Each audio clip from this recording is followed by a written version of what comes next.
พิธีเปิดของโอลิมปิกที่ผ่านมาทางจีนหรือบริษัท Tencent ที่เป็นผู้ถือสิทธิ์ในการถ่ายทอดสดตัดสัญญาณภาพช่วงที่ไต้หวันหรือ Chinese Taipei กำลังเดินเข้าสู่สนามไปเป็นรายการทอล์กโชว์กีฬาที่กินเวลากว่า20นาทีสวัสดีครับ大家好เรามาพบกับ Floppy กันอีกแล้ววันนี้ Floppy จะมาสรุปประเด็นเกี่ยวกับดราม่าเรื่องที่ทางจีนเนี่ยได้ตัดสัญญาณการถ่ายทอดสดพิธีเปิดของกีฬาโอลิมปิกเมื่อวันที่23ช่วงที่ไต้หวันกำลังเดินเข้าสู่สนามให้เพื่อนๆได้ฟังกันแต่ว่า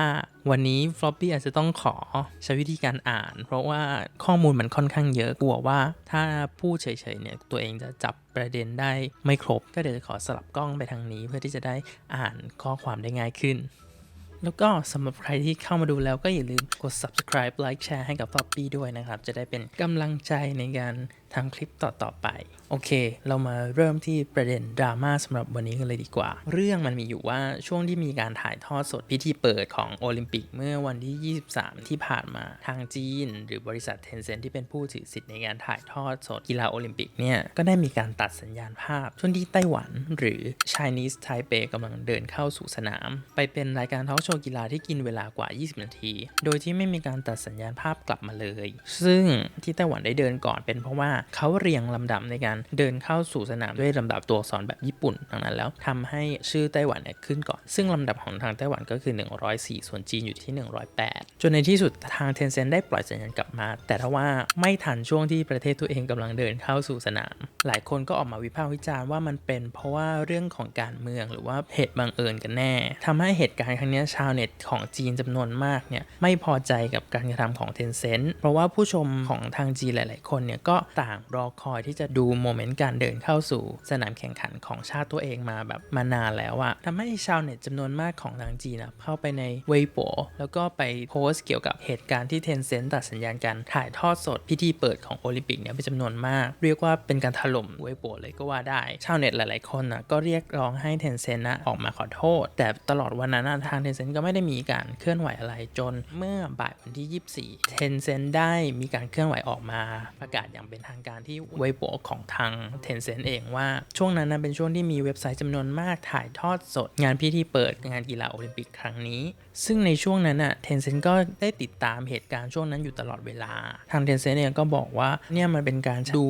งานที่ต้องใช้ลิขสิทธิ์ที่เป็นจำนวนมากเกินไปเขาน่าจะหมายถึงการที่แบบมีคนจำนวนมากที่ต้องการดูโอลิมปิกแล้วก็เหมือนมันใช้เกินโควต้าอะไรเงี้ยแล้วเขาก็ยังบอกด้วยว่าเมื่อถ่ายทอดสดถึงเวลา 20:43 นาทีอันนี้น่าจะเป็นเวลาที่จีนเขาก็ได้รับข้อความจากผู้ที่เจ้าของลิขสิทธิ์การถ่ายทอดสดโอลิมปิกว่าให้หยุดถ่ายทอดสดโดยทันทีแล้วก็ขอโทษกับเหตุการณ์ที่เกิดขึ้นคือจากข่าวตรงเนี้ยที่ได้ข้อมูลมาตัว Tencent เองก็ไม่ได้มีการระบุว่าการตัดสัญญาณภาพอันเนี้ยมันมีความเกี่ยวข้องกับไต้หวันหรือการเมืองใดๆแต่ว่าเอาจริงๆเหตุการณ์ลักษณะนี้มันไม่ได้เกิดมาครั้งสองครั้งมันเกิดขึ้นมาหลายครั้งแล้วทุกๆครั้งฝ่ายจีนเขาก็ไม่เคยที่จะพูดว่ามันมีเรื่องการเมืองอยู่แล้วดังนั้นก็ไม่รู้เหมือนกันว่ามันเป็นเรื่องบังเอิญหรือเป็นเรื่องจงใจกันแน่เพราะว่ายังไงถึงบังเอิญหรือถึงจงใจทางนั้นก็ไม่ออกมาพูดว่าเป็นเรื่องที่เกี่ยวกับไต้หวันอยู่ดีซึ่งอันนี้ในข่าวต่างประเทศก็มีการเขียนว่ามันบังเอิญเกินไปไหมที่อยู่ๆจะมาบอกว่าคนที่เป็นเจ้าของลิขสิทธิ์มาบอกว่าให้หยุดถ่ายทอดสดโดยทันทีแล้วกลับเป็นว่ามีฟุตเทจของรายการทอล์กโชว์กีฬาเนี่ยเตรียมพร้อมที่จะเอามาฉายต่อในช่วงที่ตัดสัญญาณ20นาทีเนี่ยมันเตรียมพร้อมมาหมดแล้วก็ไม่น่าจะมีเวลาในการหาฟุตเทจหรือรายการที่จะเอามาแทรกได้เร็วขนาดนี้เข้าใจปะแต่ว่าอันเนี้ยเหมือนเขาเตรียมตัวรายการเนี้ยมาพร้อมที่จะเสียบในสล็อตตรงนี้อยู่แล้วคือถ้าเกิดว่าสิ่งที่ทาง Tencent บอกเป็นเรื่องจริงก็ต้องถือว่าเป็นการจัดการระบบที่ดีเลิศมากเพราะว่าบอกตอนนั้นแล้วหามาได้เลยก็ต้องปรบมือให้จริงๆคือทุกอย่างมันลงร่องลงรอยหมดเลยแต่สิ่งที่น่าคิดอีกอย่างหนึ่งก็คือถ้ามันเป็นแค่เรื่องลิขสิทธิ์จริงๆทำไมไม่ออกมาแถลงการหรือประกาศอะไรภายในเย็นวันนั้นว่ามันเป็นความผิดพลาดในเรื่องของลิขสิทธิ์แต่ว่าหายไปแบบวันหนึ่งไม่รู้ว่ากำลังไปเตรียมคำตอบหรืออะไรอยู่หรือเปล่านอกจากเรื่องถ่ายทอดสัญญาณของทาง Tencent แล้วเนี่ยก็มีที่ทางจีนเนี่ยโจมตีการถ่ายทอดสดของ NBC Universal ว่าช่วงที่มีการแนะนำประเทศต่างๆเนี่ยมีการขึ้นภาพแผนที่จีนไม่ครบเพราะว่าอะไรไม่ครบเพราะว่าไม่มีไต้หวัน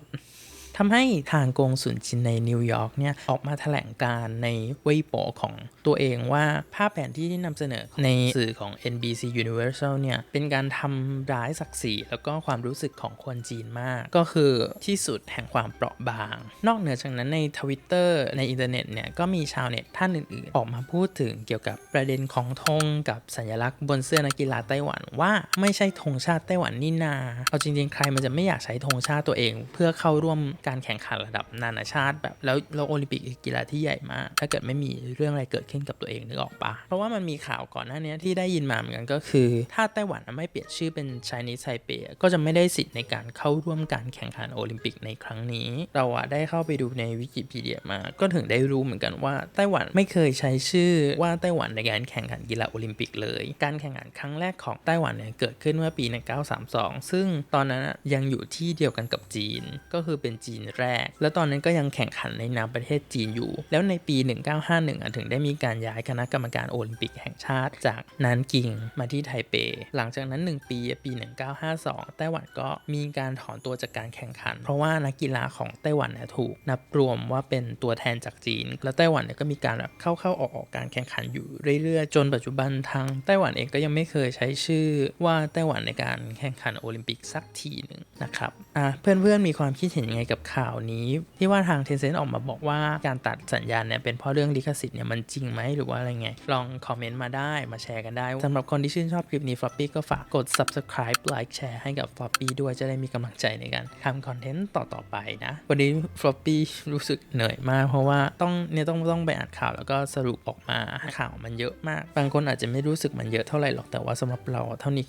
ก็คือเยอะแล้วก็เลยรู้สึกมึนหัวเอาเป็นว่าฝากช่องของ Floppy เอาไว้ด้วยอยากให้คนติดตามกันเยอะๆจะได้มีกำลังใจในการทำช่องขอบคุณครับ